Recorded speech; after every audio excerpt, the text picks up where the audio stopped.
Hey guys, welcome back. तो आज से हम लोग जो है चालू करने वाले हैं कंप्यूटर ऑर्गेनाइजेशन के लेक्चर्स। ठीक है, तो उसमें हमारा जो पहला आज का टॉपिक है वो हम जानेंगे क्या क्या सिलेबस है, क्या पूरा हमारा कंप्यूटर ऑर्गेनाइजेशन का। और मैं आपको कुछ पॉइंट्स बता दूँ कि ये सिलेबस क्या फोकस्ड है।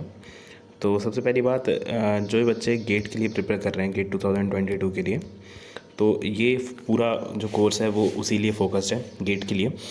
और मैं यहाँ पे वो सारे ही क्वेश्चन करवाने वाला हूँ जो आपके गेट एग्ज़ाम में आ सकते हैं।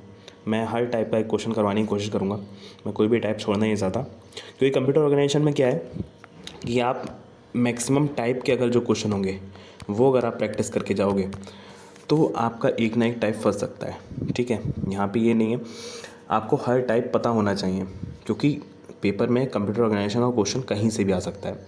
ओके, तो ये जो है वो ऐसा होता है पेपर में जनरली। ओके, सो अभी पहले हम सिलेबस की बात कर लेते हैं कि आखिर सिलेबस है क्या इसका। तो सबसे पहले जो है हम लोग पढ़ेंगे मेमोरी इंटरफेसिंग के बारे में। तो आप लोग नोट करते जाइए ये सब चीज़ें। ओके, सबसे पहले मेमोरी इंटरफेसिंग हम लोग पढ़ने वाले हैं। सेकंड जो पढ़ेंगे हम वो होगा हमारा इनपुट आउटपुट।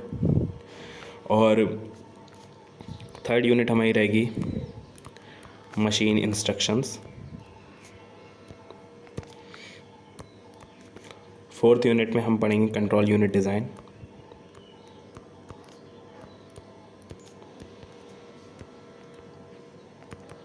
और मैं कोशिश करूँगा कि इनके प्रीवियस ईयर क्वेश्चंस भी जो हैं वो साथ साथ आप लोगों को करवाता रहूँ, और आप लोग खुद भी क्वेश्चंस को प्रैक्टिस ज़रूर करिए। सबसे पहले तो आप खुद ही करिए, उसके बाद मैं करवाऊँगा, तो देखते हैं।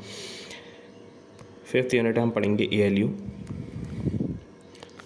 सिक्स्थ में हम पढ़ेंगे एड्रेसिंग मोड्स के बारे में।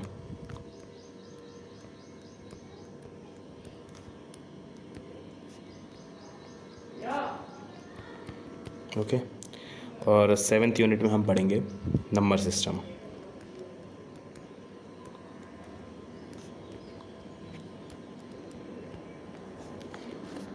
ओके, और जो लास्ट यूनिट है और जो बहुत ज़्यादा इम्पोर्टेंट भी है वो है यहाँ पे पाइपलाइनिंग।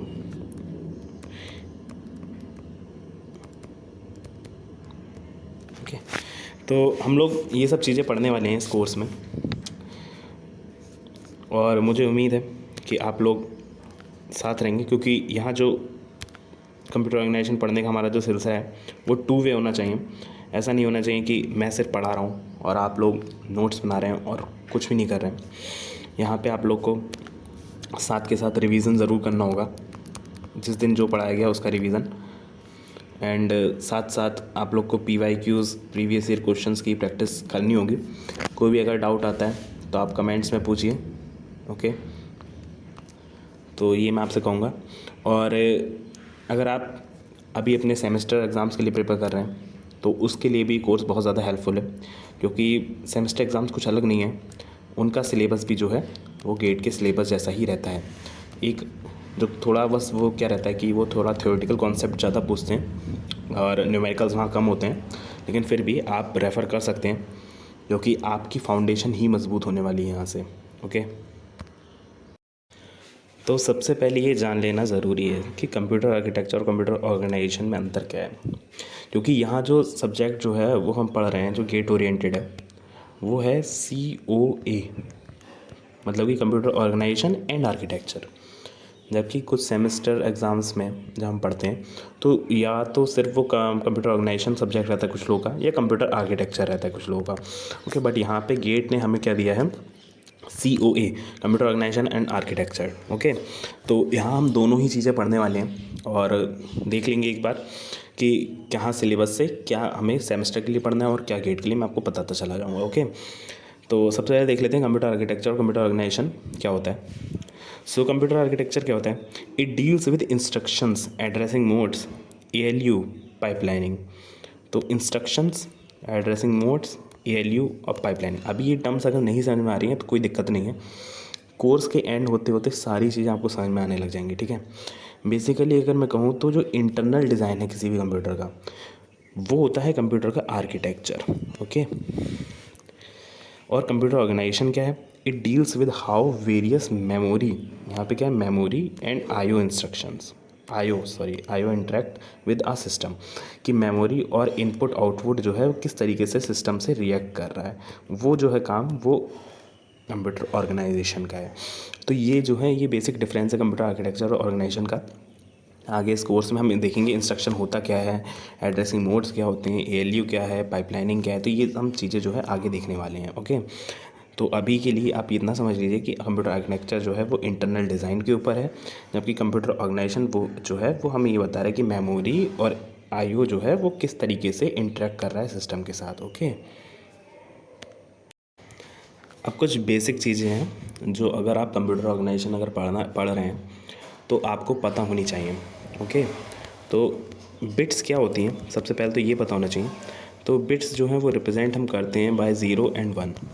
यहाँ पे जो 0 होता है वो हमारा होता है फॉल्स वैल्यू। ओके, और 1 जो है वो हमारा होता है ट्रू वैल्यू। तो बिट्स जो हैं वो दो होती हैं, 0 और 1, 0 फॉल्स और 1 ट्रू। ओके, हम देख लेते हैं कन्वर्ज़न, जो कि आपको याद होने चाहिए कन्वर्ज़न। ओके, तो 4 बिट मिलके जो है एक निबल बनाती हैं। ओके,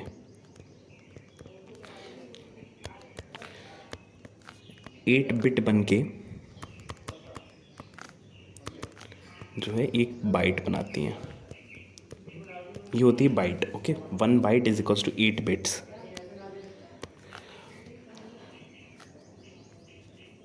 और 1024 बाइट्स जो हैं वो मिलके बनाती हैं 1 kilobyte. Okay,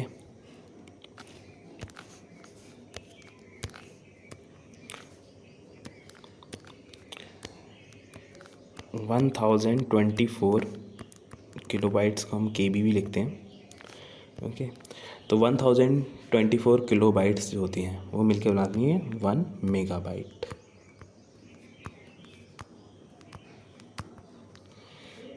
okay,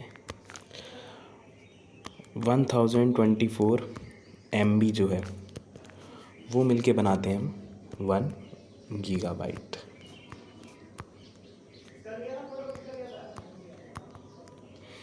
okay, and 1024 GB जो है वो मिलके बनाते हैं 1 टेराबाइट। ओके, अब इससे आगे भी होता है, टेराबाइट के बाद ज़ेटाबाइट फिर पेटाबाइट, लेकिन हमें जो है यहाँ तक की ज़रूरत है। और आपको ये याद कर लेना होगा कि किलो जो है यहाँ पे 1024 जो है उसको हम क्या लिखते हैं, उसको हम लिखते हैं 2 की पावर 10। ओके, 1024 को भी मतलब 1 मेगाबाइट।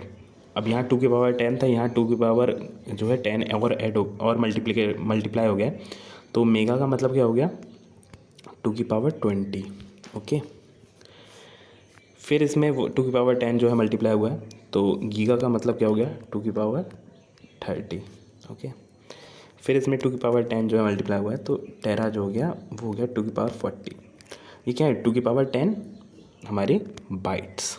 ओके, 2 की पावर 20 बाइट्स, 2 की पावर 30 बाइट्स, 2 की power 40 bytes.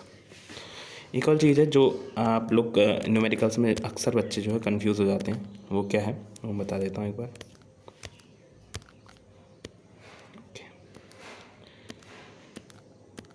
Okay, so 1 KB and 1 KB, इसमें जो है बच्चे कंफ्यूज होते हैं और इसे इस वाले B को भी इस वाला B मान लेते हैं।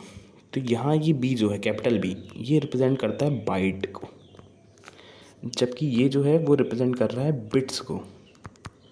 ओके, तो ये 1 किलो बाइट है, ये 1 किलो बिट है, बिट। ओके, तो आपने एक देखा होगा जब भी हम ब्रॉडबैंड वगैरह का कनेक्शन लेते हैं तो वहाँ क्या लिखा रहता है, स्पीड लिखी रहती है। ओके, तो वहाँ स्पीड जैसे दे रखी होती है 30 Mbps। ओके, तो इसका मतलब ये नहीं होता है कि 30 MB स्पीड आ रही है जो कि मोबाइल वगैरह में आती है, वो नहीं, ये बिट्स लिखा रहता है यहाँ पे। ओके, तो इसका मतलब क्या हो गया 30 मेगा बिट, तो 30 मेगाबिट्स का मतलब क्या हो गया, 30 को 8 से डिवाइड करो अगर इसे बाइट में करना है तो कितना हो गया, 8 3 24 एंड 660, 8 7 15, तो 3.7 MB मेगाबाइट। तो ये तो 3.7 MB हुआ, और आपको जो है वो बताया जा रहा है कि 30 MB। आप सोचते भाई 30 MB स्पीड, ये तो बहुत ज़्यादा है, लेकिन इतनी नहीं रहती स्पीड जो है 3.7 MB जो है मैक्सिमम रहती है उसमें। ओके, तो यहाँ जो है कंफ्यूज नहीं होना है कि बाइट क्या है और बिट क्या है। ओके, ये देख लेना है कि कैपिटल भी है कि स्मॉल भी है। ओके, तो एक बार मैं फिर से दिखा देता हूँ कि क्या थी पूरी टेबल, आप लोग नोट कर लो एक बार ये सारी वैल्यूज़ को।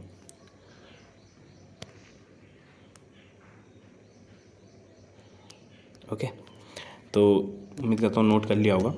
तो अभी तक हम लोगों ने देखा कंप्यूटर आर्किटेक्चर ऑर्गेनाइजेशन क्या होता है, और बिट्स का कन्वर्ज़न देखा, और ये जो चीज़ें हैं वो हमें सफिशेंट हैं कि हम अब जो है आगे प्रोसीड कर सकें। मतलब इतना तो हमें पता ही होना चाहिए था अभी तक के लिए।